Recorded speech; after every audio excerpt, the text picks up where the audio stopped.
After an argument, my son left me at a bus stop with no money. A blind gentleman whispered, "Pretend you're my wife. My driver is coming. Your son will regret leaving you." The afternoon sun beat down mercilessly as I watched Daniel's car disappear around the corner, the screech of tires on asphalt, a final punctuation to our argument. At 67, I never imagined I'd be standing abandoned at a bus stop, my own son driving away in anger. "I'm not a child, Daniel," I had told him, my voice trembling despite my efforts to remain calm. "I don't need you arranging my life as if I'm incompetent." His response had been predictably dismissive. "Mom, you're being unreasonable. That senior living facility is perfect. They have activities, medical staff, everything you need. Everything except my independence," I'd countered. That's when he'd pulled over abruptly. "Fine. If you're so independent, find your own way home. Maybe that will make you realize you need help." Only after his car disappeared did I discover my predicament. My purse, containing my wallet and bus pass, sat on my kitchen counter where I'd left it in our rush to leave. My cell phone, which I'd grabbed at the last minute, showed just 3% battery remaining. I felt a flush of humiliation rise to my cheeks as I stood at the bus stop, a woman of my age with no way to get home. 5 years a widow, 30 years a teacher of literature, and now reduced to this, stranded by my only child who couldn't understand that living in that antiseptic prison of a retirement community would kill me faster than any physical ailment. The bus stop bench offered little comfort to my arthritic hip as I contemplated my options. I could walk, but my apartment was at least 4 miles away. I could ask a stranger to borrow a phone, but I'd need to swallow considerable pride. And who would I call? The few friends my age who still drove wouldn't see a message for hours, and calling Daniel was out of the question. Lost in these thoughts, I hardly noticed when someone sat beside me until a cultured male voice spoke quietly. "Pardon me, but I couldn't help overhearing your predicament." I turned to find an elegant man in his early 70s sitting next to me. Dark sunglasses covered his eyes, and a white cane rested against the bench beside him. He was impeccably dressed in what my late husband would have called old money attire, a perfectly tailored light gray suit that managed to look comfortable despite the summer heat. "I'm fine, really," I said automatically, embarrassment coloring my voice. How much had he heard? A slight smile crossed his face. "I may be blind, but my hearing is excellent. Your son left you here without ensuring you had transportation home. That strikes me as inconsiderate." There was something about his direct assessment that bypassed my defenses. "That's one word for it," I admitted. "Another might be cruel." He angled his face toward me, his expression serious. "Pretend you're my wife," he said in a lower voice. "My driver is coming.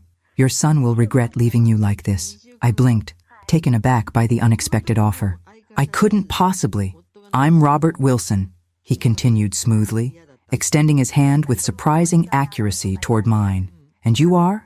"Martha Collins," I replied, automatically, taking his hand. His grip was warm and firm. "Well, Martha Collins, I'm offering you a dignified solution to an undignified situation. No strings attached." He tilted his head slightly. "Unless you're uncomfortable accepting help from a blind old man?" Something in his self-deprecating tone made me smile despite everything. "Being blind doesn't make you incapable, Mr. Wilson. Just as being older doesn't make me incapable, despite what my son believes." He laughed then, a genuine sound that crinkled the corners of his eyes above his dark glasses. "Touché, Mrs. Collins. Then we understand each other." Before I could respond, a sleek black car pulled up to the curb. The driver, a distinguished-looking man about my age, stepped out and approached us. "Right on time, James," Robert said, gathering his cane. "We'll be giving Mrs. Collins a ride home today." If James found this unusual, he didn't show it. "Of course, sir," he responded with a slight nod in my direction. "Ma'am." As James helped Robert to the car with practiced efficiency, I hesitated.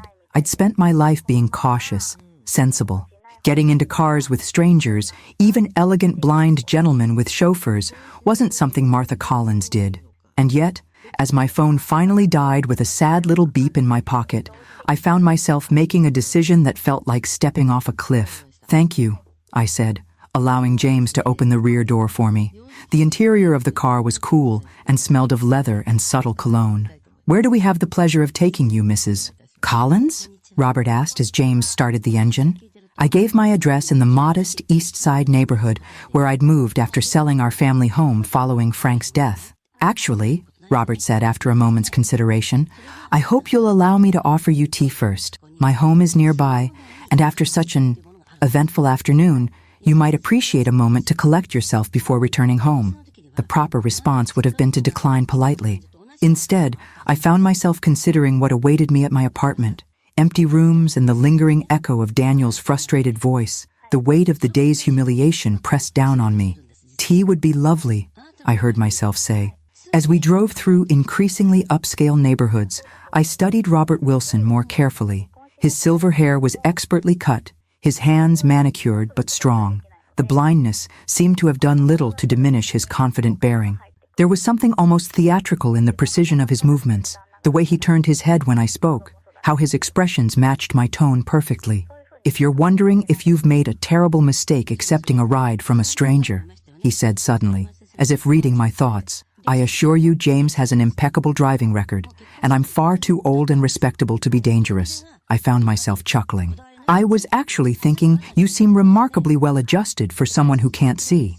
Ah, he replied with a small smile. Well, one adapts, or one becomes bitter. I chose the former. When the car finally pulled through an ornate gate and up a curved driveway, I couldn't suppress a gasp. Robert Wilson's home was nothing short of a mansion. A stunning colonial revival with perfectly manicured grounds stretching in every direction. Welcome to my humble abode, Robert said with a hint of irony in his voice. I hope you like Earl Grey. The grandeur of Robert Wilson's humble abode left me momentarily speechless as James helped us from the car. The mansion stood 3 stories tall, its symmetrical facade featuring elegant columns and expansive windows that caught the late afternoon sun. Flower gardens bloomed in carefully orchestrated color patterns, and somewhere in the distance, I heard the gentle splash of a fountain.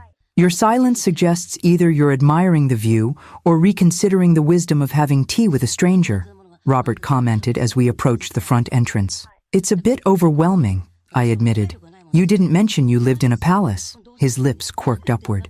Hardly a palace, though I suppose it is rather large for one person and a small staff. The family has owned it for generations, and I find comfort in familiar surroundings, especially since losing my sight. As James opened the massive front door, I noticed something curious. Despite Robert's apparent blindness, there were no obvious accommodations for a visually impaired person. No textured pathways, no specially marked doorways. Everything was simply beautiful, designed for sighted appreciation. The house doesn't seem particularly adapted for, I hesitated, for a blind man? Robert finished for me. I prefer aesthetic beauty over practicality. I've memorized every inch of this place. 15 years without sight teaches one to map spaces quite efficiently. We entered a foyer with soaring ceilings and a grand staircase that curved upward like something from a classic film. A crystal chandelier hung overhead, casting rainbow prisms across marble floors. We'll take tea in the garden room, Robert told James, and perhaps some of those lemon biscuits Mrs. Chen made yesterday.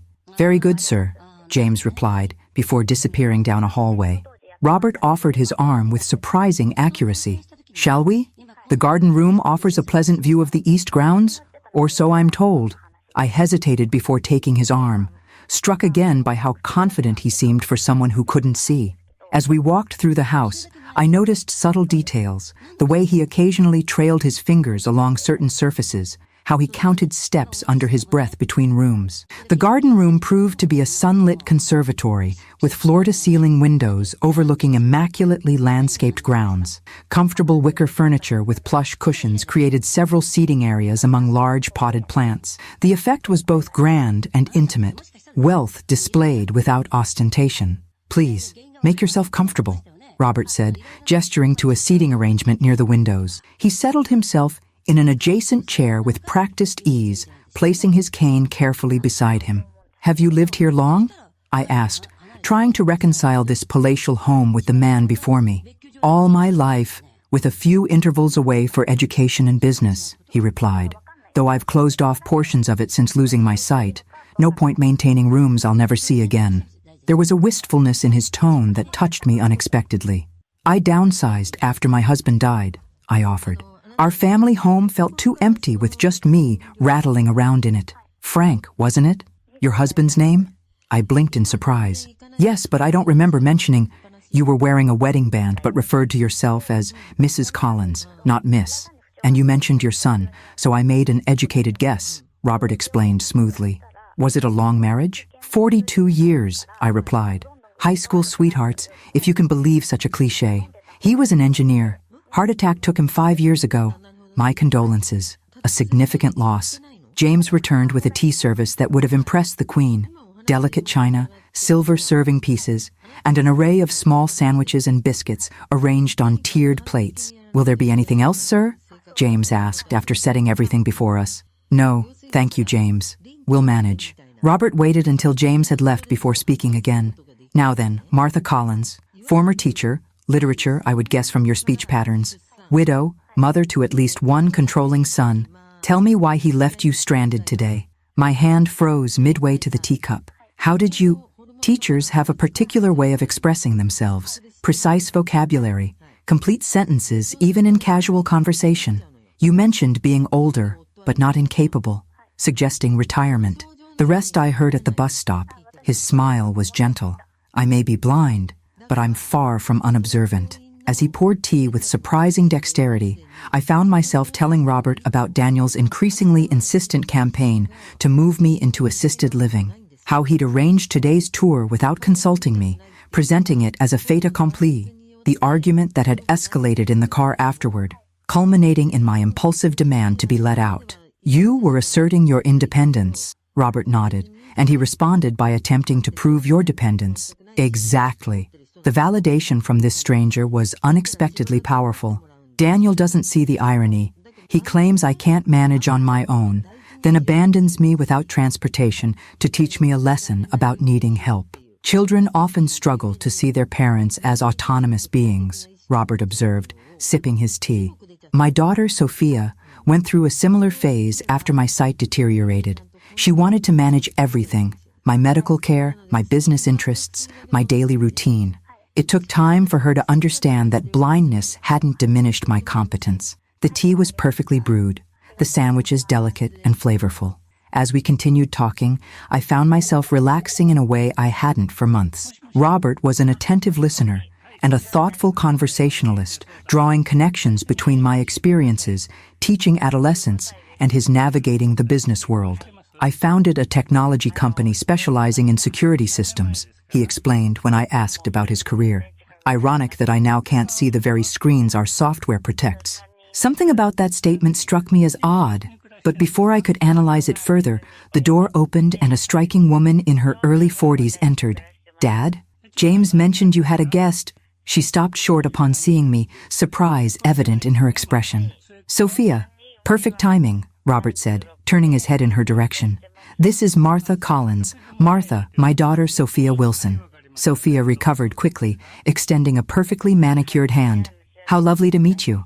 Dad rarely entertains these days. Her tone was friendly but evaluative, her gaze taking in my simple dress and practical shoes with subtle assessment. I recognized the protective calculation in her eyes, the same look I'd given Frank's elderly aunts when they visited after his retirement. Your father rescued me from a rather awkward situation, I explained, briefly recounting my abandonment at the bus stop. Something in Sophia's face softened. That sounds exactly like something Dad would do. She glanced at her father with a mixture of exasperation and fondness, always collecting strays. Martha is hardly a stray, Robert countered. She's a retired literature teacher with a son who needs remedial education in respecting his mother's autonomy. Sophia laughed, a genuine sound that transformed her professional demeanor. Well, then you're in good hands. Dad has strong opinions about autonomy. She checked her watch. I can't stay. Board meeting in 30 minutes. Will you be at the foundation dinner tomorrow night? Wouldn't miss it, Robert replied. After Sophia departed with a quick kiss to her father's cheek, Robert tilted his head slightly. My daughter, he said with mock conspiracy, thinks I need constant supervision. The blindness makes her nervous, even after all these years. I studied him carefully, something about his demeanor nagging at me. She seems lovely, protective, but that's natural. Indeed, Robert set down his teacup with precision. Now, shall we arrange to get you home before your son sends out a search party? James drove me home, As the evening shadows lengthened across the city, Robert insisted on accompanying me, saying something about completing the rescue properly. We sat side by side in the luxurious back seat, close enough that I could detect the subtle scent of his cologne, something expensive and understated with notes of sandalwood. "Your son will likely be worried by now," Robert remarked as we turned onto my street. I checked my watch and sighed. It's been 3 hours since he left me. He's either frantic or still fuming. My apartment building came into view, a modest but well-maintained complex where most residents were retirees like myself. Nothing like the palatial estate we'd just left, but it was home. "There's a car parked in front of your building. Dark blue sedan, man pacing beside it," Robert observed casually. I squinted through the windshield. "That's Daniel." Then I froze, turning to look at Robert sharply. "How did you—" The car stopped, and Robert's hand found mine with unerring accuracy. "Martha, would you indulge me in a small performance?" he asked, ignoring my unfinished question. "I'd like your son to witness your return." Understanding dawned slowly. "You want him to see me arriving in a chauffeur-driven luxury car with a wealthy companion." "Precisely." His smile held a hint of mischief that made him suddenly appear younger. A small lesson in presumptions, perhaps. I should have refused. It was childish, really, a petty revenge. But I thought of Daniel's dismissive tone, the way he'd driven off leaving me stranded, his absolute certainty that I couldn't manage without him. "What did you have in mind?" I asked. Robert's plan was simple. James would open my door with formal deference. Robert would exit with my assistance, playing up his blindness slightly. I would make introductions, and Robert would express delight at finally meeting my son, perhaps mentioning our plans for the coming week. "Nothing explicitly false," Robert assured me. "Just enough to make him reconsider his assumptions about your capabilities and connections." As James pulled up behind Daniel's car, I saw my son turn, his expression transitioning from worry to confusion at the sight of the luxury vehicle. His eyes widened as James emerged to open my door with a formal "Mrs. Collins" that carried clearly in the evening air. I stepped out, conscious of Daniel watching, and turned to assist Robert as we'd planned. He emerged with dignified care, dark glasses in place, his hand finding my arm with the practiced touch of someone accustomed to navigating the world without sight. "Mom!" Daniel hurried over, relief and bewilderment battling across his features. "I've been calling for hours. Your phone—" "Died," I supplied calmly. "The battery was nearly gone when you left me at the bus stop." He had the grace to look ashamed, his eyes darting between me and Robert, clearly trying to make sense of the scene before him. "Daniel, I'd like you to meet Robert Wilson," I said with deliberate formality. "Robert, my son Daniel." "A pleasure," Robert said, extending his hand in Daniel's general direction. "I've heard so much about you." Daniel shook his hand automatically, professional instincts kicking in despite his confusion. "I can't say the same. Mom hasn't mentioned you." "We only just met today," I explained, watching realization dawn in Daniel's eyes as he noticed the white cane and dark glasses, after I found myself unexpectedly at a bus stop without transportation. The implication hung in the air between us. Daniel shifted uncomfortably. "Mr. Wilson kindly offered me a ride home, and we discovered a mutual interest in early American literature," I continued smoothly. "He's invited me to a foundation dinner tomorrow evening." "Foundation dinner?" Daniel echoed. "The Wilson Family Foundation," Robert clarified. "We provide funding for arts education and accessibility programs. Martha's experience as an educator offers valuable perspective." I watched my son reassessing the situation, his marketing executive mind visibly recalculating based on new data. The car, the driver, the foundation, the unmistakable signs of wealth that Robert carried effortlessly. "That's wonderful," Daniel managed. "Mom has always been passionate about education." "Indeed," Robert replied. "Her insights on making literature accessible across generations are particularly relevant to our current initiatives." He turned slightly toward me. "Until tomorrow, then? James will collect you at 6. "I look forward to it," I replied, playing my part with perhaps too much enjoyment. Robert's hand found mine, raising it briefly to his lips in an old-fashioned gesture that seemed perfectly natural coming from him. "The pleasure was entirely mine, Martha." As James helped Robert back into the car, Daniel stood frozen beside me, visibly processing what he was witnessing. The sleek vehicle pulled away with a quiet purr, leaving us alone on the sidewalk. "Mom," Daniel began carefully. Who exactly is Robert Wilson?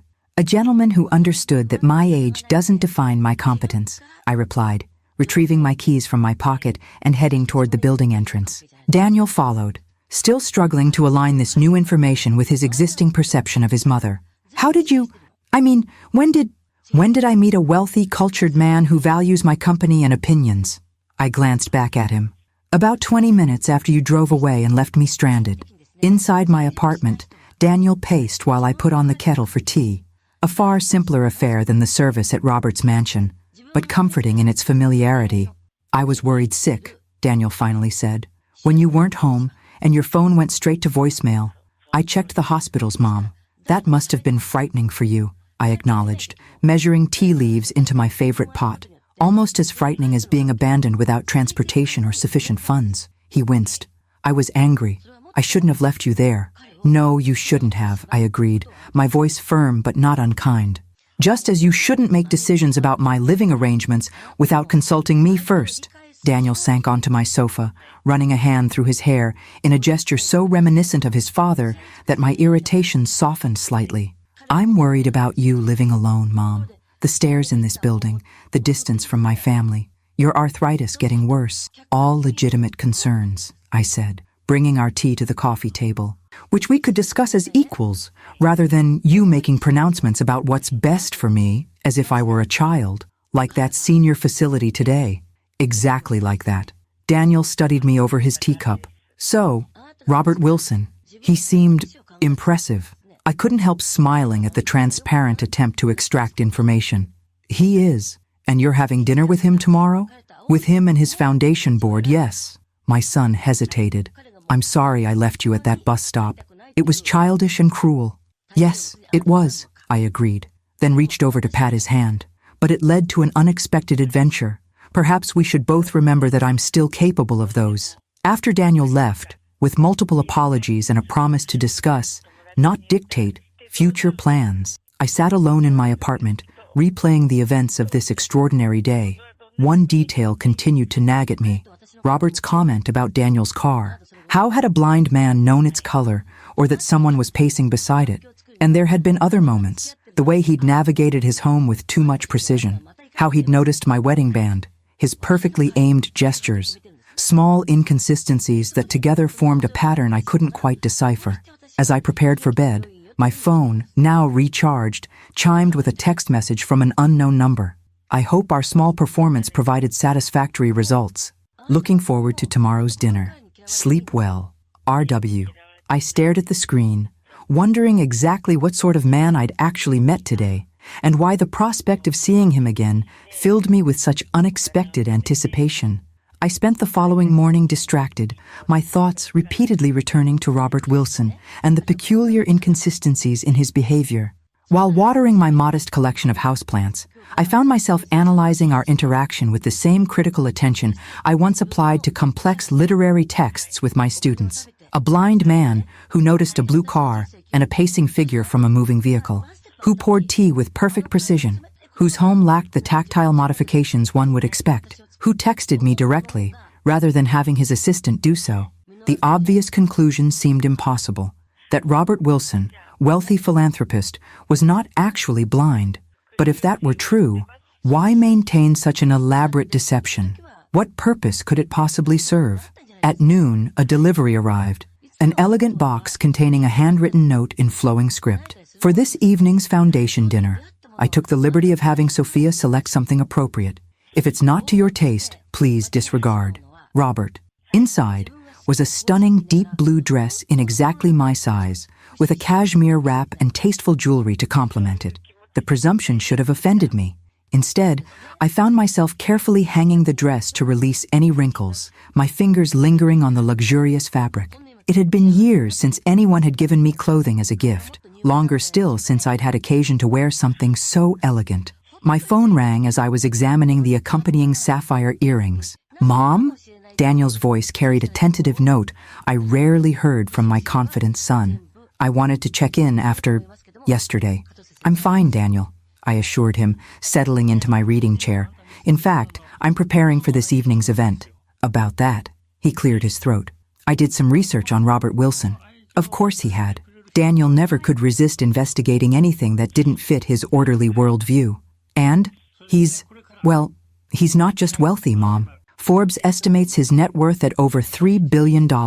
His security technology company revolutionized digital privacy protocols, and he's been almost completely reclusive since going blind 15 years ago. I absorbed this information slowly. 3 billion. The number seemed abstract, disconnected from the attentive man who had rescued me from a bus stop. Why are you telling me this? I asked finally. Daniel hesitated. Because it's odd that someone who rarely appears in public would suddenly take an interest in my mother. I'm concerned he might have ulterior motives. Such as? I couldn't keep the amusement from my voice. Seducing a 67-year-old retired teacher for her vast fortune in secondhand books? Mom, please, I'm serious. Men like Wilson operate differently. Everything is strategic. Perhaps his strategy was simply kindness to a stranger, I suggested. Not everything has an angle, Daniel. After ending the call with reassurances that I would be careful, I returned to contemplating the blue dress and the enigmatic man who had sent it. My teacher's mind couldn't let go of the inconsistencies, the puzzle pieces that didn't quite fit. I found myself doing my own research, typing Robert Wilson blind technology magnate into my tablet search engine. The results were illuminating. Articles described Wilson as a reclusive genius who had continued directing his company remotely after losing his sight to a degenerative condition. Photos showed a younger Robert at industry events, always immaculately dressed, often alongside world leaders and technology pioneers. More recent images were scarce, occasional blurry paparazzi shots showing him with dark glasses and a cane, always accompanied by James or his daughter. One financial blog speculated about his strategic retreat from public life, noting how his personal reclusiveness contrasted with his company's high profile and his foundation's active community presence. Another article mentioned persistent rumors that his condition was less severe than reported, citing anonymous former employees who claimed he maintained more control over daily operations than publicly acknowledged. Nothing conclusive, but enough to feed my growing suspicion that Robert Wilson's blindness might be, at least partially, a carefully constructed facade. By late afternoon, I found myself preparing for the evening with unusual care. I styled my silver hair in a more elegant arrangement than my typical practical bob, applied makeup with an attention to detail I hadn't bothered with in years, and slipped into the blue dress, which fit as if it had been made for me. Looking in the mirror, I hardly recognized myself. The woman reflected back appeared confident, distinguished, even attractive in a way I'd stopped considering relevant to my identity. Precisely at 6, my doorbell rang. James stood in the hallway, as formal and correct as the previous day. Mrs. Collins, he greeted me with a slight bow. Mr. Wilson sends his apologies for not collecting you personally. He's attending to last-minute arrangements for the dinner. Of course, I replied, gathering the cashmere wrap in a small evening bag. The dress is lovely, by the way. Please thank Mr. Wilson for his thoughtfulness. He has an excellent eye for such things, James said, then froze almost imperceptibly, as if catching himself in an error. That is to say, he has excellent taste and trusted advisors. I noted the slip with interest, but made no comment as he escorted me to the waiting car. The foundation dinner was being held at the Wilson Museum of Contemporary Art, a modernist structure of glass and stone on the city's waterfront. As we approached, I observed people in formal attire ascending the wide steps, camera flashes occasionally illuminating the night, as photographers documented the arrival of what appeared to be minor celebrities and local dignitaries. There will be press, James warned as we pulled up to the entrance. Mr. Wilson asked me to escort you directly inside to avoid unnecessary attention. The efficiency with which James navigated me through a side entrance and into a private elevator suggested this was a well-established protocol. We emerged into a quieter hallway where Robert stood waiting, resplendent in a tailored tuxedo, his dark glasses exchanged for a different pair with subtly tinted lenses. Martha, he greeted me, turning at the sound of our approach with that too-perfect timing I'd noticed before. You came. Did you doubt I would?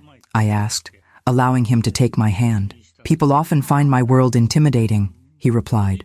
The dress suits you perfectly. Yes, I said, watching his face carefully. Sophia has an excellent eye. She does, he agreed smoothly, though I selected the color myself. Dark blue has a depth that complements your voice. My voice has a color? His smile deepened, creating fine lines around his mouth that hadn't been apparent the day before. When one sense is diminished, others compensate in fascinating ways. I decided to test a small theory. The earrings are particularly beautiful, I said, deliberately not touching them or making any sound that would indicate their location. Without hesitation, Robert's hand rose to hover near my right ear, exactly where the sapphire glinted. Simple elegance suits you better than ostentation. His fingers were inches from my ear, close enough that I could feel their warmth. We stood suspended in that almost touch for several heartbeats before James discreetly cleared his throat. "Sir, the guests are assembling for the reception. Ms. Wilson asked me to remind you about greeting the mayor before dinner."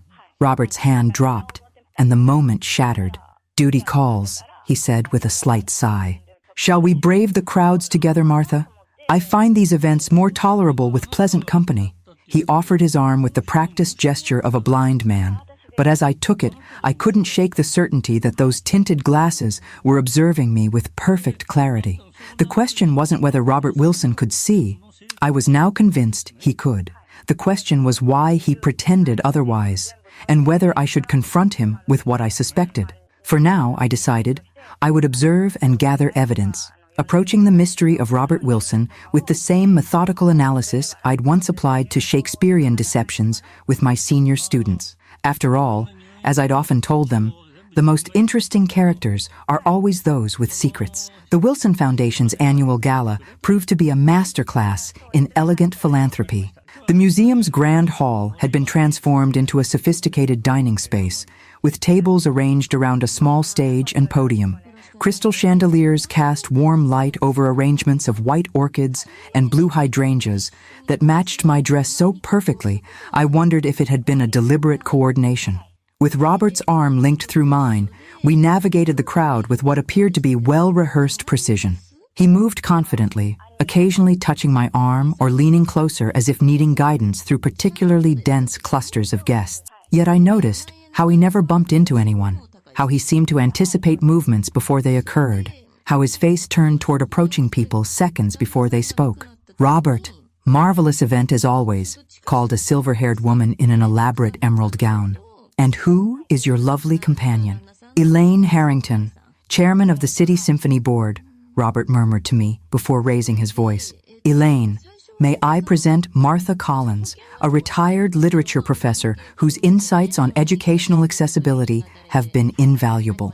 I shook her hand, noting how Robert had upgraded my high school teaching position to a professorship. "A pleasure to meet you." "Professor Collins," Elaine beamed. "How refreshing to see new faces in Robert's circle. He's become such a recluse these past years." "With good reason," Robert replied smoothly. "Large gatherings are challenging without sight." Of course, Elaine backpedaled immediately. "I didn't mean—" "No offense taken," he assured her. "Now, if you'll excuse us, I believe the mayor is waving for my attention." He wasn't, of course. The mayor was deep in conversation with a group of businessmen near the bar, his back to us. "The mayor is actually engaged elsewhere," I observed quietly as we moved away from Elaine. Robert's lips quirked upward. "Is he? How convenient." Elaine's charity donations are inversely proportional to her conversational tact. I laughed, despite myself. "A useful social escape strategy, claiming to see people who need your attention?" His steps faltered almost imperceptibly, and I realized my verbal trap too late. "A figure of speech," he recovered smoothly. "James usually signals me when someone is trying to catch my eye, but James was nowhere near us at that moment, and we both knew it. Before I could press the point, Sophia appeared, elegant in a burgundy gown that complemented her dark hair. "Dad, we're about to begin the presentation. Martha, I've seated you at our family table." She glanced between us, a flicker of suspicion crossing her features. "I hope you're enjoying yourself." "Immensely," I replied. "Your father has been introducing me to quite an impressive array of people." "Has he?" Sophia's voice carried a note of concern. "Dad excels at networking despite his limitations." The slight emphasis wasn't lost on me. Sophia was marking territory, reminding me of her father's vulnerability, or at least his purported vulnerability. Dinner was a sumptuous 5-course affair, interspersed with brief speeches about the Foundation's work. Robert delivered his remarks with charismatic precision, never once looking at notes he couldn't read, moving across the stage with practiced steps that appeared cautious, but never uncertain. I watched the performance with newfound awareness, seeing how the audience responded with that particular combination of admiration and sympathy reserved for those who overcome adversity. When he returned to our table, I leaned close under the pretext of helping him locate his water glass. Impressive speech. One might almost forget you can't see your audience. He stiffened momentarily, then relaxed, his fingers finding mine beneath the tablecloth. One prepares thoroughly when performing blind, he murmured. Emphasis on the final word so subtle, I might have imagined it. Throughout dinner, I catalogued more discrepancies. Robert identified a piece of asparagus on his plate without touching it. He reacted to Sophia's subtle hand signals from across the table.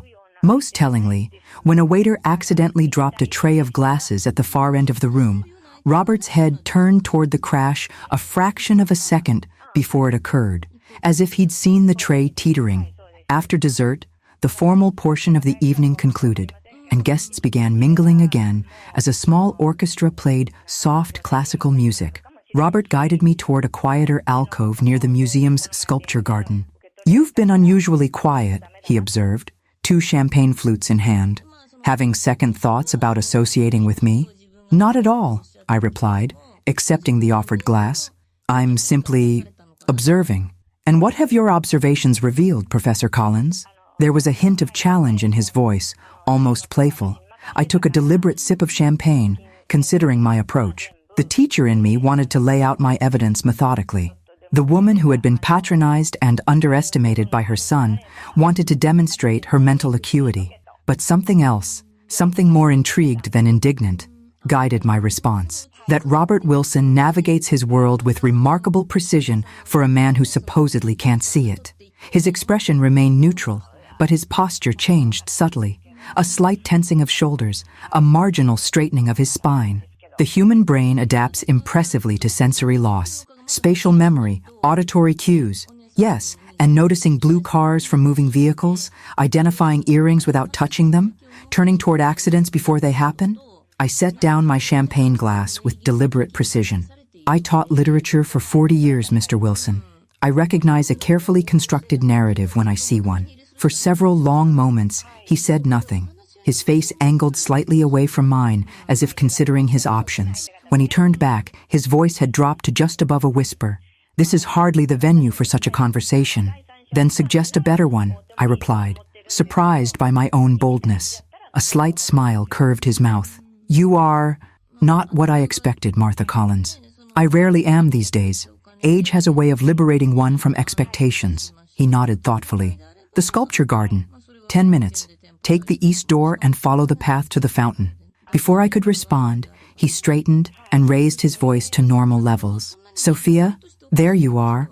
I was just telling Martha about your remarkable work with the Foundation's educational initiatives." Sophia had approached so silently I hadn't noticed her. Yet Robert had.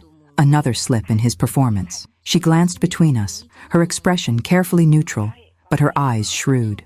"Nothing remarkable about it. Just continuing your vision," she replied. "Martha, I hope Dad hasn't monopolized your entire evening. There are several board members who'd love to hear your educational perspective." The subtle dismissal was clear. Sophia wanted time alone with her father, perhaps to question my presence, perhaps to warn him about whatever she suspected might be developing between us. "I was just about to visit the ladies' room anyway," I said pleasantly. "If you'll excuse me?" As I walked away, I could feel their eyes, both pairs, I was certain, following me across the room. 10 minutes, Robert had said. 10 minutes until I would potentially hear the truth behind the performance I'd been witnessing. I checked my reflection in the restroom mirror, adjusting a strand of silver hair that had come loose. The woman who gazed back at me appeared poised, elegant, and unexpectedly resolute. Daniel wouldn't recognize this version of his mother. The woman willing to meet a near stranger in a darkened garden to confront him about a suspected deception. For that matter, I hardly recognized myself. Yet as I slipped through the east door into the cool evening air, I felt more alive than I had in years. The sculpture garden was a study in shadows and soft illumination. Strategic lighting highlighted modernist installations while leaving pathways in gentle darkness. The night air carried the scent of jasmine and the distant murmur of the Gala continuing inside. I followed the stone path as instructed, my heels clicking softly against the pavers, until I reached a circular fountain where water cascaded over black marble in a hypnotic pattern. Robert was already there, his back to me, silhouetted against the illuminated water. He had removed his tinted glasses, and they dangled from one hand. Without turning, he spoke. "You counted 7 discrepancies in my performance tonight. I noticed you cataloging them." I approached slowly, coming to stand beside him. 8, actually. Now he turned, and for the first time, I saw his eyes directly, clear, sharp, and unmistakably focused on mine. No cloudiness, no wandering gaze, nothing to suggest any visual impairment whatsoever. 8, he conceded with a slight nod. "What gave me away?" "The blue car yesterday was the first clue," I replied, maintaining his gaze steadily. "But it was the earrings tonight that confirmed it. You reached for them without any auditory cue about their location. A careless mistake. Normally I'm more disciplined." "Why?" I asked simply. "Why pretend to be blind?" Robert sighed and gestured to a stone bench nearby. "Shall we sit?" It's a rather long explanation. The bench was cool beneath me as we settled side by side, close enough that our shoulders nearly touched. Robert pocketed his glasses, apparently having no further use for them in my presence. 15 years ago, he began, I wasn't just wealthy, I was visible. Magazine covers, television interviews, private meetings with presidents and prime ministers. My company's security innovations made me a public figure in a field where anonymity is ironically the ultimate luxury. He paused, his profile sharp against the darkness. Then came the threats, not just the standard corporate espionage or random harassment that comes with wealth, but targeted threats against my family. Sophia was still in college then. Someone sent her photographs taken inside her dormitory room, along with specifications about the security systems protecting our homes, implying they could breach them at will. I felt a chill that had nothing to do with the night air. How terrifying. Indeed, we increased security naturally, but the psychological damage was done. Privacy, true privacy, had become impossible. His hands flexed in his lap, a subtle tell of remembered stress. Then I developed macular degeneration, mild, treatable, hardly debilitating with modern medicine. But it gave me an idea. To disappear while remaining visible, I murmured, understanding dawning. Precisely. He turned toward me, his gaze direct and unwavering. The world treats blind people differently. They look away. They speak as if you're not there. They underestimate you in profound ways. I saw an opportunity to create a shield, a way to move through the world with everyone seeing only what I wanted them to see. A wealthy, blind recluse inspiring occasional human interest stories, but otherwise left alone. But the charade is so elaborate, I observed. Your home, your behavior, this foundation. It began as a temporary solution, a respite from public scrutiny. But the longer it continued, the more it became a prison of my own making. His voice carried a weariness I hadn't detected before. Now only James and Sophia know the truth. And you, Martha Collins, who saw through me with remarkable clarity after less than 2 days. I considered this extraordinary confession, turning it over in my mind. The foundation work is genuine, though. Absolutely, he confirmed. Initially, the Blindness Foundation was part of the cover story, but I discovered a genuine passion for accessibility issues. The irony isn't lost on me. A sighted man advocating for the visually impaired while pretending to be one of them. A complicated ethical position, I observed without judgment. One that keeps me awake at night more often than I'd care to admit. He smiled ruefully. I've donated millions to blindness research and accessibility technology, perhaps as a form of penance.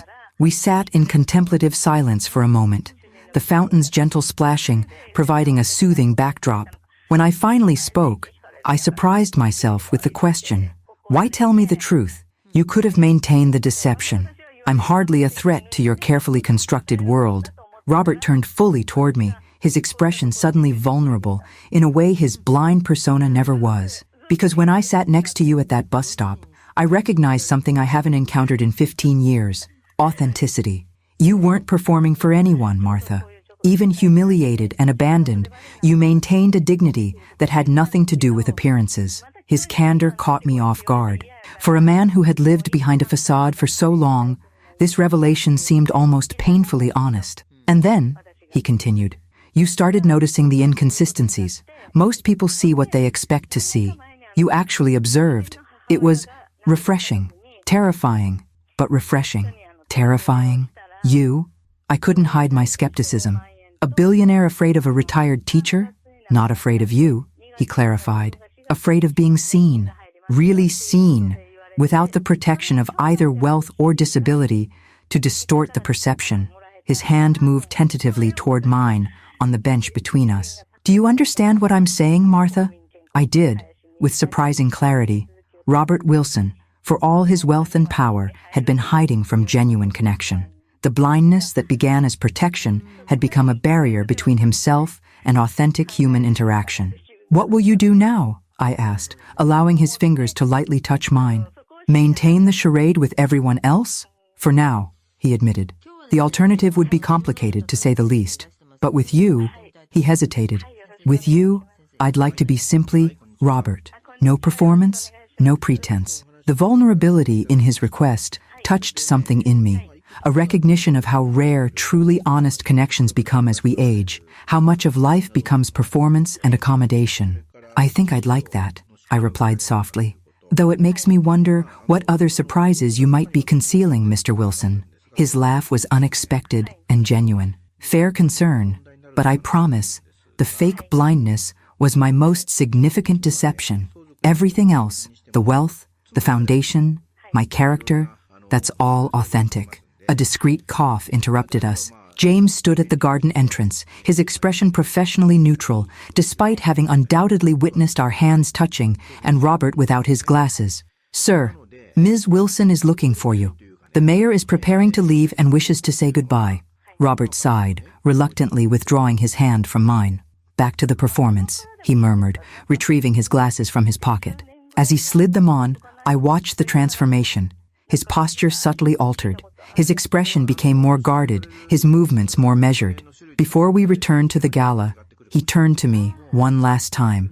Having someone who knows the truth, who knows me, after all these years, he paused, searching for words. It feels like coming up for air after being underwater for too long.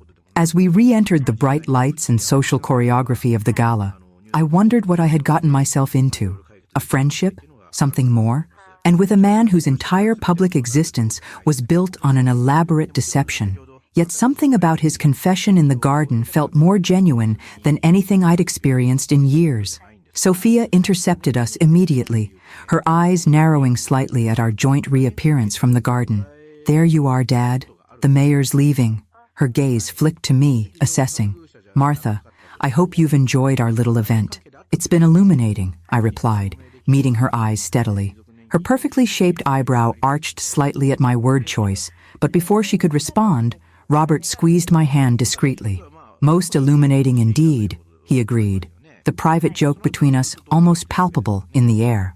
The following week unfolded like a dream sequence, familiar routines interrupted by surreal moments that left me questioning the boundaries of my formerly predictable life. Robert called daily, our conversations ranging from literature to philosophy to the small details of our lives. He spoke freely now when we were alone, the pretense of blindness abandoned in private moments. On Wednesday, he invited me to dinner at his home. A proper meal, he specified, not just impromptu tea for a stranded bus passenger. I accepted, ignoring the small voice of caution that had governed much of my adult life. At 67, I reasoned, I had earned the right to make imprudent choices. Daniel called that afternoon. His timing so suspicious, I wondered if he had somehow developed a sixth sense for his mother's unconventional decisions. I looked into the Wilson Foundation, he announced without preamble. Their educational initiatives are actually quite impressive. They've funded literacy programs in 20 states. How thorough of you, I replied, selecting earrings for the evening. Any particular reason for your research? Just making sure everything's legitimate. His hesitation was telling. You've been spending time with this man? I sighed, setting down the earrings. Daniel, your concern is noted but unnecessary. Robert Wilson is exactly what he appears to be, a wealthy philanthropist with an interest in education. The irony of this statement, technically accurate while concealing the truth about Robert's vision, wasn't lost on me. I had become complicit in his deception, at least by omission. "So you're seeing him socially?" Daniel pressed. "We're friends," I replied, the definition feeling simultaneously inadequate and presumptuous. What were we exactly? Two people who had shared an unusual moment of honesty, connected by a secret and perhaps by something more elusive. When I arrived at Robert's mansion that evening, the atmosphere had changed subtly from my first visit. James greeted me with the same formal courtesy, but led me to a smaller, more intimate dining room instead of the grand formal one I'd glimpsed previously. The table was set for two, with candles providing most of the illumination, and a fire crackling in a stone hearth nearby. Robert awaited me without his dark glasses, dressed casually in a tailored shirt and slacks rather than his usual formal attire. The sight of him, relaxed, unguarded, visibly pleased by my arrival, caused an unexpected flutter in my chest. "No performance tonight," he said, gesturing to his eyes. "Just us. No audience to convince," I agreed, accepting the glass of wine he offered. "Except perhaps Sophia, who will almost certainly interrogate the kitchen staff tomorrow about our dinner." I raised an eyebrow. "She doesn't approve of me." "She's protective," Robert clarified, leading me to the table. "And suspicious by nature, a quality that serves her well as CEO. She hasn't quite determined whether you're a potential threat or a positive development in my life. And which am I?" The question emerged more boldly than I'd intended. Robert considered me over his wine glass, his gaze direct in a way that still startled me after seeing him perform blindness so convincingly. "Both, perhaps. You've disrupted a carefully maintained equilibrium, but not necessarily in an unwelcome way." The dinner that followed was exquisite. Dishes I recognized from my teaching trip to Italy decades ago, prepared with authentic precision. Throughout the meal, our conversation flowed effortlessly, punctuated by moments of companionable silence that felt as natural as the dialogue. "I've been thinking about your situation," I said as we lingered over dessert. "The ethical implications of your deception." "Ah," Robert set down his fork. "I wondered when the professor would deliver her moral assessment." "Not an assessment," I corrected. "A question. Has it been worth it? 15 years of performing blindness, the isolation, the constant vigilance against slipping up. What has it given you that compensates for what it's taken away?" He didn't answer immediately, his fingers tracing the stem of his wine glass with contemplative precision. "Safety, initially. Peace, to some degree. The freedom to observe without being observed, a one-way mirror between myself and the world." He looked up, meeting my eyes. "But lately, I've been questioning whether the protection is worth the isolation." "Because of me?" I asked, suddenly self-conscious. "Because of what meeting you revealed," he clarified. "How habitual the performance has become, how reflexive the barriers. You saw through them with such ease that it made me wonder how much of myself I've lost behind them." The vulnerability in his admission touched me deeply. Before I could respond, however, the dining room door opened abruptly, and Sophia entered without announcement. She froze at the threshold, her eyes widening as she registered her father without his glasses, clearly looking directly at me in the candlelight. "Dad?" Her voice held equal measures of confusion and alarm. Robert didn't startle or scramble for his glasses as I might have expected. Instead, he sighed softly and gestured to the empty chair beside him. "Join us, Sophia. It seems we have something to discuss." Her gaze darted between us, comprehension dawning slowly. "She knows?" The question emerged half-whispered, as if the words themselves might be dangerous. "She figured it out," Robert confirmed. Rather quickly, in fact. Sophia turned to me, her professional polish cracking to reveal genuine fear beneath. "Who have you told?" "No one," I assured her, understanding her panic. "And I have no intention of telling anyone." She remained standing, her posture rigid with tension. "Do you have any idea what's at stake here? The foundation, the company, our privacy, our safety? All of it depends on maintaining this arrangement." "I understand the complexity of the situation," I replied calmly, drawing on decades of diffusing classroom tensions. "Your father's secret is safe with me." Based on what?" she challenged. "A week's acquaintance? Some misguided romantic connection?" The dismissive way she characterized our relationship stung more than I cared to admit. Robert intervened before I could respond. Sophia, that's enough. Martha has shown more insight and discretion in 1 week than most people demonstrate in a lifetime. I trust her. You trusted her enough to risk everything we've built, Sophia countered, finally sinking into the chair beside him. Without consulting me? I didn't plan this, Robert explained with remarkable patience.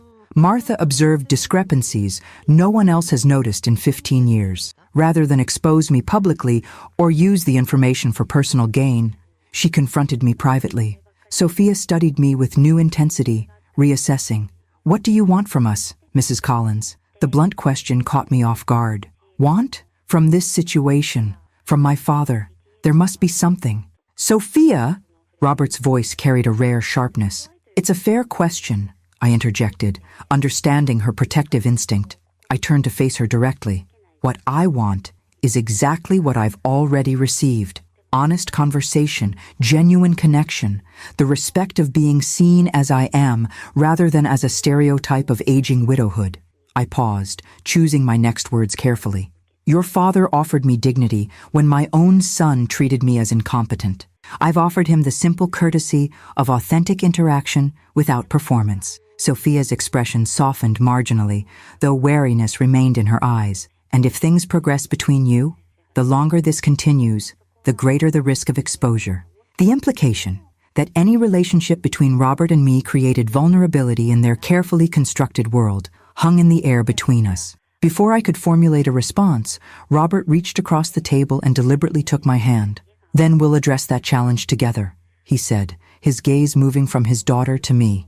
Because for the first time in 15 years, I'm experiencing something worth the risk. The simple declaration shifted something in the atmosphere. Sophia's rigid posture eased slightly, and I felt a warm certainty spread through me that had nothing to do with the wine or the fire's heat. Whatever complicated path lay ahead, we would navigate it together. Two people who had recognized in each other something rare and worth protecting. I should go, I said finally, aware that father and daughter needed privacy to process this development. It's getting late.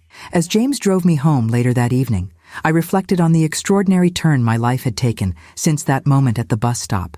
1 week ago, I had been a retired teacher fighting for autonomy against my well-meaning but controlling son. Now I was entangled in a billionaire's elaborate deception, contemplating a relationship that would require navigating complexities I could scarcely imagine. Yet despite the complications, or perhaps because of them, I felt more vibrantly alive than I had in years. Saturday morning brought unexpected sunshine after days of spring rain. I was enjoying coffee on my small balcony when the intercom buzzed, announcing a visitor. Daniel stood in the hallway, a bakery box in hand and an expression of determined cheerfulness on his face. Peace offering, he said, lifting the box. Those almond croissants you like.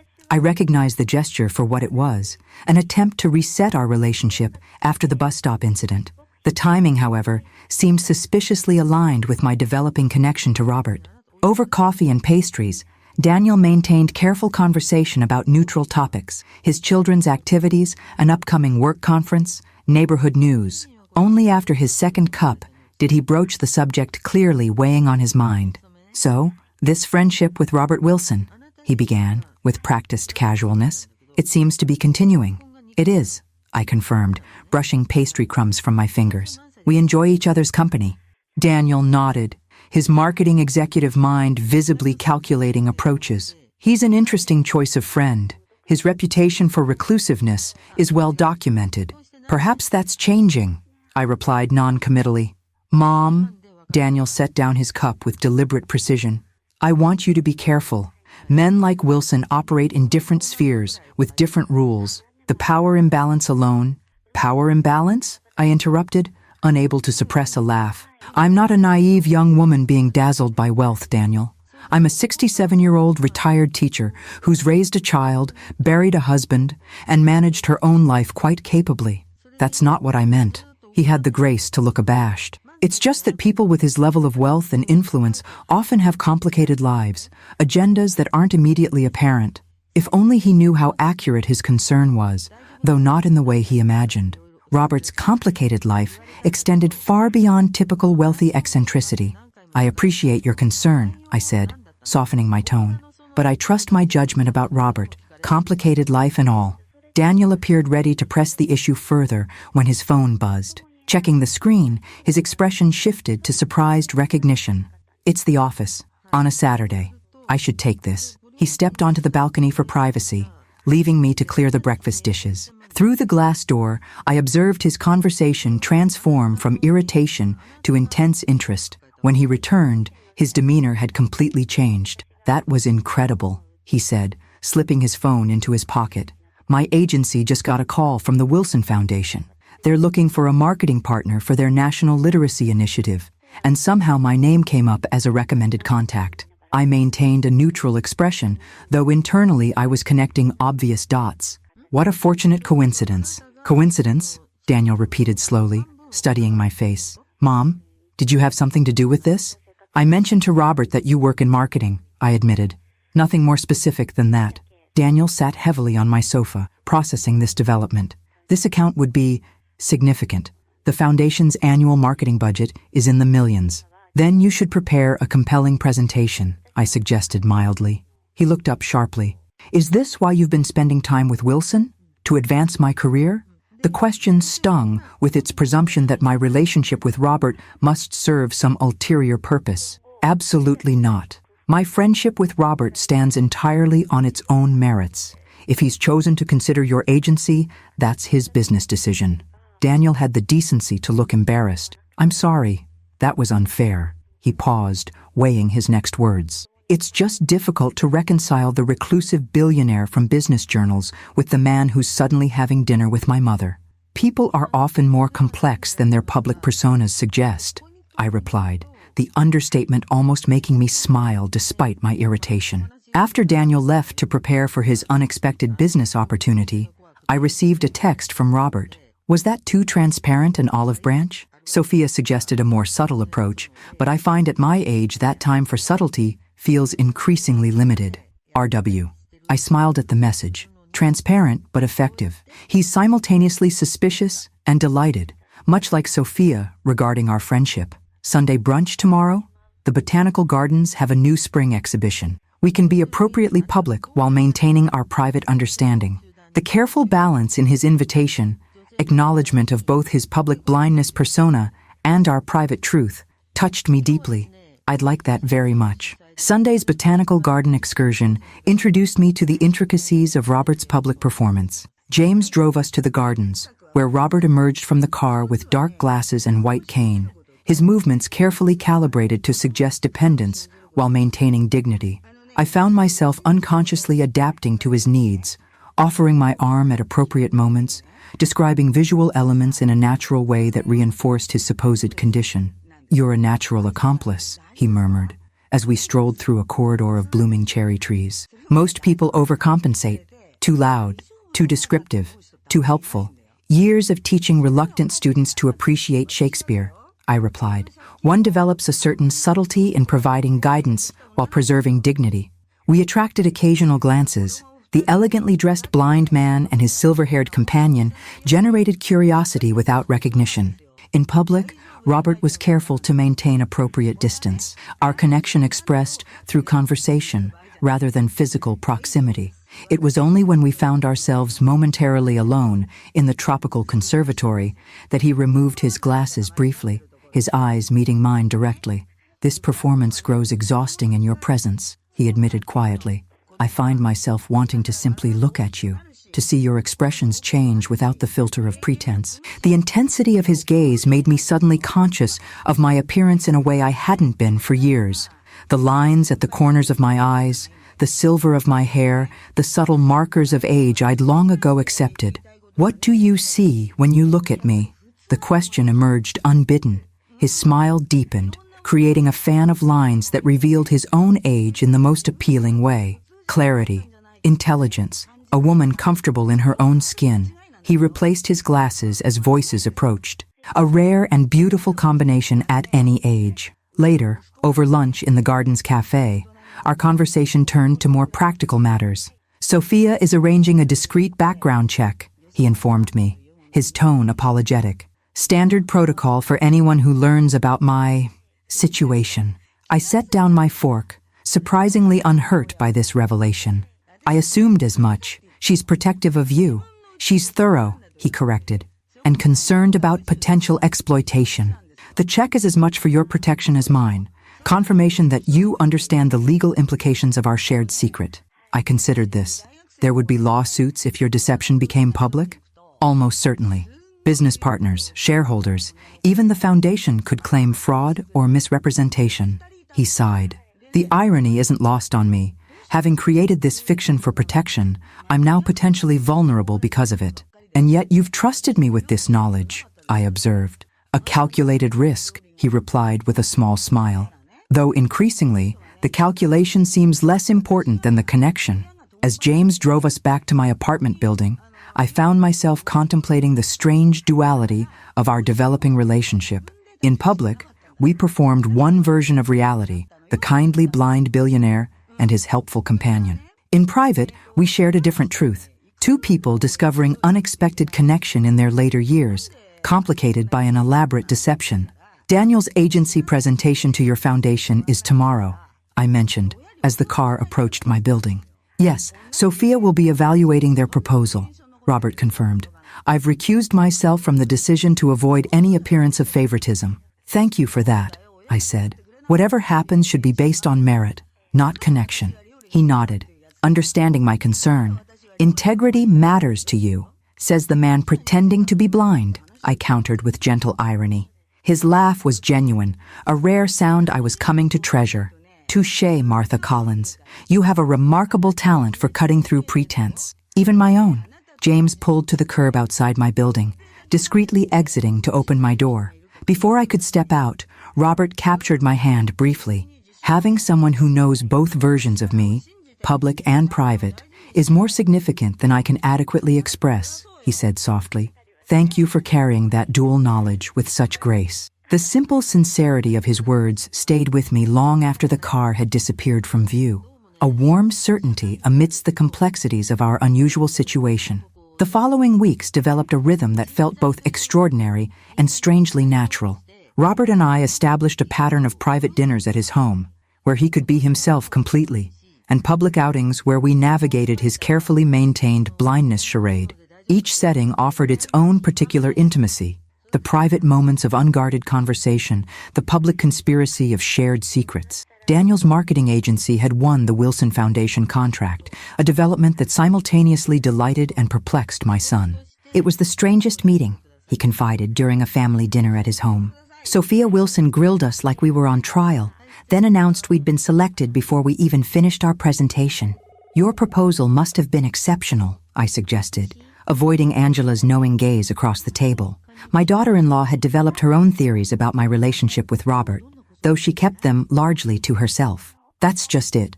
We didn't even present half our materials, Daniel continued, bewilderment evident. It was almost as if the decision had been made before we arrived. I maintained a neutral expression, though I suspected Robert had indeed influenced the process despite his claimed recusal. The contract represented a convenient bridge between our worlds, a professional connection that justified our personal one in Daniel's business-oriented mind. Our dessert was interrupted by a text message that made my heart quicken. Unexpected development. Need to speak with you urgently. Car on the way. RW.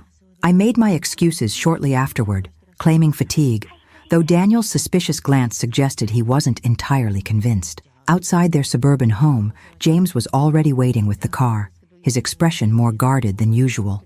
What's happened? I asked once we were moving. Mr. Wilson will explain, he replied, offering nothing further. At the mansion, Robert waited in his study rather than the formal sitting room, a space I'd come to recognize as his true domain, where business decisions were made and real conversations happened. He stood by the window without his glasses, tension evident in his posture. Victor Reeves, he said without preamble as I entered. The investigative journalist I mentioned. He's publishing a feature article next week about the curious case of Robert Wilson's selective blindness. My stomach dropped. He has evidence? Circumstantial but compelling. Robert gestured to a folder on his desk. Sophia received an advance copy from a contact at the magazine. Reeves has been investigating for months, interviewing former staff, analyzing public appearances, even consulting medical experts about the consistency of my symptoms. I skimmed the article, which methodically built a case questioning Robert's condition without quite making direct accusations. The journalist had documented subtle inconsistencies in Robert's behavior at public events, noted the curious lack of medical specialists visiting the mansion, and quoted anonymous sources describing incidents where Robert had seemingly reacted to visual stimuli. "This stops just short of calling me a fraud," Robert observed, while planting the seed in readers' minds. "Legally careful, but practically damaging. What will you do?" He sighed, running a hand through his silver hair. "Sophia and our legal team are exploring options. A preemptive statement, potential legal action for defamation, or simply ignoring it and dismissing any questions as baseless speculation." I considered the article again. None of his evidence is definitive. It's all circumstantial, open to interpretation. "True," Robert agreed. "But it raises questions that could lead to greater scrutiny, which eventually might uncover more concrete evidence." I set the article down, understanding the unspoken concern. "Including my sudden appearance in your life," he nodded grimly. "Reeves mentions an unidentified female companion observed at recent public events. He's noticed you, Martha, though he hasn't identified you yet. The implications settled heavily between us. My presence in Robert's life had created a new vulnerability in his carefully constructed facade. The realization must have shown on my face because Robert moved quickly to sit beside me, taking my hands in his. "This isn't your fault," he said firmly. "Reeves has been investigating for months, long before we met. If anything, I've been growing careless over time, too comfortable in the performance." "Still," I replied, "my presence complicates your situation. Perhaps we should be more discreet until this passes." Robert's expression tightened. "Is that what you want? To step back from this relationship?" The question carried weight beyond the immediate crisis. We had been dancing around definitions, allowing our connection to evolve naturally, without explicit labels or declarations. Now, faced with external pressure, clarification seemed suddenly necessary. "No," I answered honestly. "That's not what I want at all." His relief was visible. "Good. Because I've grown quite attached to having you in my life, Martha Collins." The admission, simple as it was, shifted something between us. Robert raised one hand to my cheek, a gesture of such tender intimacy that my breath caught. When he leaned forward to kiss me, it felt like the most natural progression imaginable, the culmination of understanding and connection building over weeks of shared secrets and honest conversation. The kiss was gentle, almost tentative at first, then deepening as decades of experience replaced youthful uncertainty. When we finally parted, I found myself smiling despite the crisis that had brought me here. "Well," I said softly, "that certainly complicates the journalist's investigation." Robert laughed, the tension in his face easing. "Martha Collins, your remarkable ability to find humor in difficult situations is one of the many reasons I'm falling in love with you."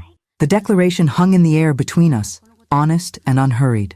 At our age, such admissions carried different weight, less dramatic passion, more considered certainty. "I'm rather fond of you as well, Robert Wilson," I replied, the understatement deliberate and mutually understood. Fraudulent blindness and all. His smile widened at that, but quickly sobered as reality reasserted itself. "We need to decide how to handle this situation. If Reeves publishes his article, then we face it together," I finished for him, "whatever consequences come." Late that evening, as James drove me home, I found myself contemplating the extraordinary turn my life had taken since that moment at the bus stop. In just over a month, I had gone from a widow fighting for independence from her well-meaning son to a woman entangled in a billionaire's elaborate deception and now facing potential public scrutiny. Yet despite these complications, or perhaps because of them, I felt more engaged with life than I had in years. The woman who had once planned her days around book club meetings and arthritis management now navigated dual realities and contemplated public scandals with a strange exhilaration. Daniel was waiting outside my apartment building when we arrived, his expression a mixture of concern and indignation. "You left dinner to meet him, didn't you?" he demanded as I stepped from the car. "Mom, what's really going on between you and Wilson?" I sighed, too emotionally drained from the evening's developments to manufacture convenient excuses. "It's complicated, Daniel, and yes, we're more than casual acquaintances." "Are you—" He struggled to formulate the question. "Romantically involved with this man?" The directness of his inquiry, asked while standing on a public sidewalk, struck me as both inappropriate and somehow liberating. The old Martha Collins might have deflected or softened the truth to spare her son's discomfort. The woman I was becoming decided on honesty. Yes, I replied simply. We are. Daniel's expression cycled through shock, confusion, and finally a peculiar resignation. I don't understand this at all, he admitted. But I suppose that doesn't matter, does it? Your understanding matters to me, I told him gently. But your approval isn't required.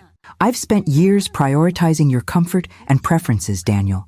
Now I'm choosing my own happiness. As he drove away and I entered my quiet apartment, I felt an unexpected sense of peace, despite the threatening article, the complicated relationship, and my son's evident discomfort.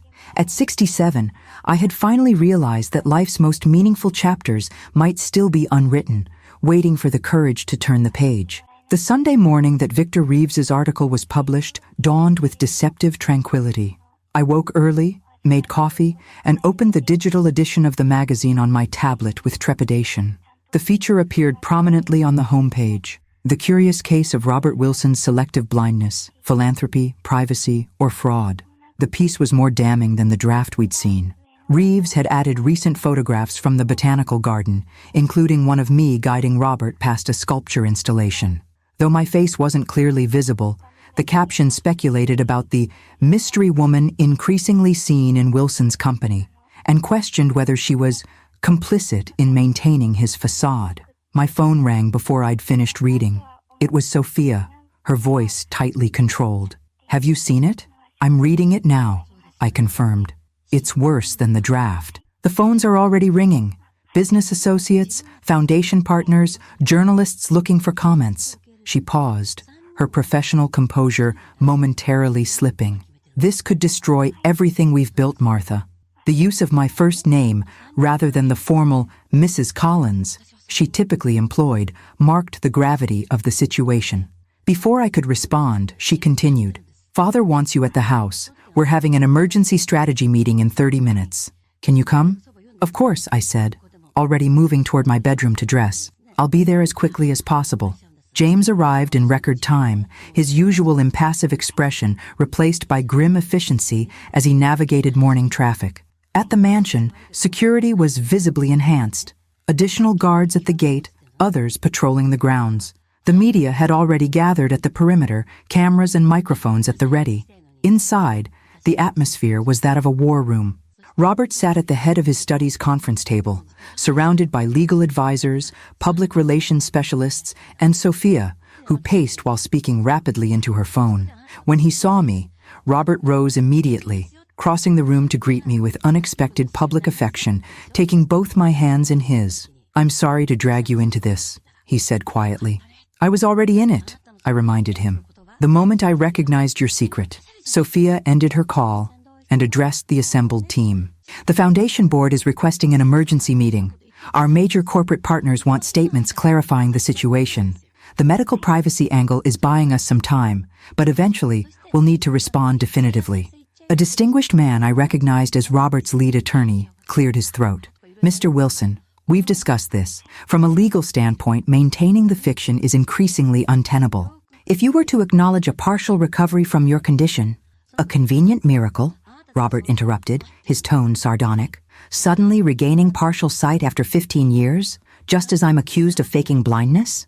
It would be more credible than continued denial in the face of mounting evidence, the attorney insisted.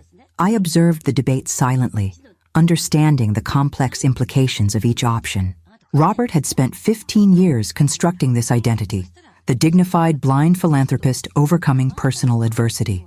Admitting deception would undermine not only his personal credibility, but potentially the foundation's work, the company's stability, and the privacy that had become so precious to him. After an hour of increasingly circular discussion, Robert raised his hand for silence. I need to speak with Martha alone, he announced. Everyone else, take 30 minutes. The room emptied quickly, though Sophia lingered at the doorway with evident reluctance before finally following the others. When we were alone, Robert removed his dark glasses, a gesture that now carried profound intimacy between us, and rubbed his eyes wearily. 15 years of careful construction, undone in a single article, he observed without self-pity. What would you do, Martha? The direct question caught me off guard. You're asking my advice? I'm asking what you would do in my position. You're the most ethically centered person I know, and you understand the situation from both inside and outside. I considered carefully before responding. I think I would tell the truth, not because you've been caught, but because living behind a facade has taken more from you than it's given. He nodded slowly, considering my words. The isolation was protective at first, then became a prison. I see that now. His eyes met mine directly. Meeting you made that abundantly clear, how much life I've been missing by hiding. Then perhaps this article, troubling as it is, offers an opportunity, I suggested. Not for a convenient partial recovery, but for honesty on your own terms. Robert's expression shifted as he absorbed this perspective. A public admission of the deception? A public explanation of why a man who values privacy might take extraordinary measures to protect it, I clarified. Not an apology for the deception, but an honest accounting of its purpose and effects. He fell silent, contemplating this approach. Finally, he asked, "Would you stand with me? Publicly? It would mean scrutiny, publicity, everything I've been avoiding, and now would be imposing on you as well." The question represented more than just this immediate crisis. It was an invitation to fully enter his world, to transition from private connection to public partnership. At 67, I was being asked to step into a spotlight I'd never sought or imagined. Yes, I said simply, I would. When the team reassembled, Robert outlined his decision with the clarity and authority that had built his business empire. Not a carefully crafted partial truth as his advisors had suggested, but a complete narrative. His growing discomfort with fame and scrutiny, the strategic decision to use perceived disability as a shield, the years of living behind a carefully maintained facade. We'll frame it as a personal statement, the public relations director suggested, already adapting to this unexpected approach. Emphasize your contributions to accessibility and vision research as genuine commitments that grew from your experience. And address the foundation's future directly, Sophia added, her initial shock giving way to tactical planning. Acknowledge the complex ethical questions while reaffirming our mission. By evening, the statement was prepared, a press conference scheduled for the following morning. As the team dispersed to implement the strategy, Robert and I found ourselves alone in his garden, the same spot where he had first revealed his secret to me. "Are you certain about this?" he asked quietly. "Once we step into that press conference together, your life changes irrevocably. The privacy you've valued, the quiet existence you've created, it will be compromised." I considered his warning seriously. The comfortable anonymity of my retirement would indeed be sacrificed. I would become a character in the public narrative of Robert Wilson's deception and redemption, subject to speculation and judgment from strangers. "At our age," I replied finally, "how many opportunities do we have for genuine reinvention, for adventures we never anticipated?" I took his hand, the gesture now familiar and grounding. Besides, I've spent decades being defined primarily as someone's wife, someone's mother, someone's teacher. Perhaps being defined as the woman who saw through a billionaire's deception isn't such a terrible final chapter. His laugh was warm with affection and relief. "Not a final chapter, Martha. A new beginning." The press conference the next morning unfolded with the controlled drama of a well-directed play. Robert entered without his dark glasses or white cane, his vision clearly intact as he surveyed the assembled journalists. I stood slightly behind him, alongside Sophia, a visible declaration of solidarity. "For 15 years, he began, his voice steady and clear, "I have maintained a fiction about my visual impairment. Today, I am here to acknowledge that deception and explain, though not excuse, my reasons for it." The subsequent media frenzy was exactly as predicted, equal parts outrage, fascination, and analysis. Ethicists debated the morality of his deception. Business publications calculated potential impacts on his companies, and tabloids naturally focused on me, the mystery woman who inspired Robert Wilson's confession. Through it all, we maintained the united front established at the press conference. The Foundation's work continued, its mission reaffirmed through new initiatives specifically addressing transparency and ethical governance. Sophia, after her initial resistance, proved remarkably adaptable, leveraging the situation to highlight her leadership during this transition. Daniel, predictably, was horrified by my sudden public visibility. "You're in the tabloids, Mom," he lamented during a tense Sunday dinner. "People at work are asking if you're really dating a billionaire who faked being blind." "And what do you tell them?" I asked, genuinely curious. He sighed, resignation gradually replacing dismay. "That my mother has always been extraordinarily perceptive, and that she appears to be happy."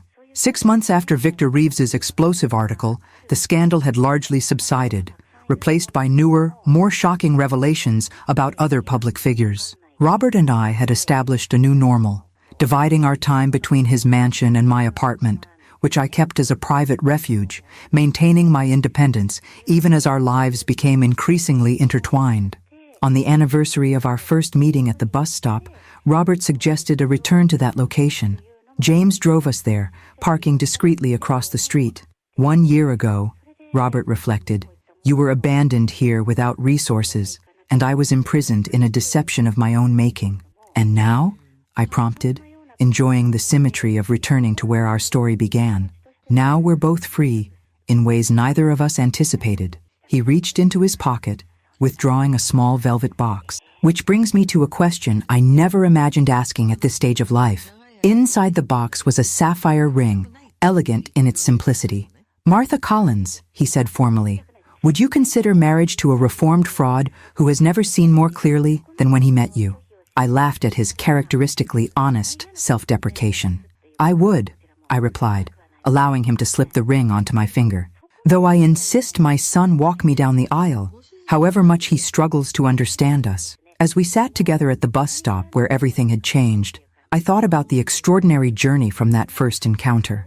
The abandoned mother, the seemingly blind gentleman, and a whispered suggestion that led to revelations neither of us could have predicted. "Your son will regret leaving you," Robert had said that day. He had been right, though not in the way either of us expected. Daniel's thoughtless abandonment had opened the door to transformation, not just for me, but for Robert, and ultimately for Daniel himself, who was slowly learning to see his mother as a woman, with her own story still unfolding. Sometimes the most significant journeys begin at the most ordinary places, like a suburban bus stop where a discarded woman and a man hiding in plain sight discovered that being truly seen, with all our complexities and contradictions, is perhaps the greatest freedom of all.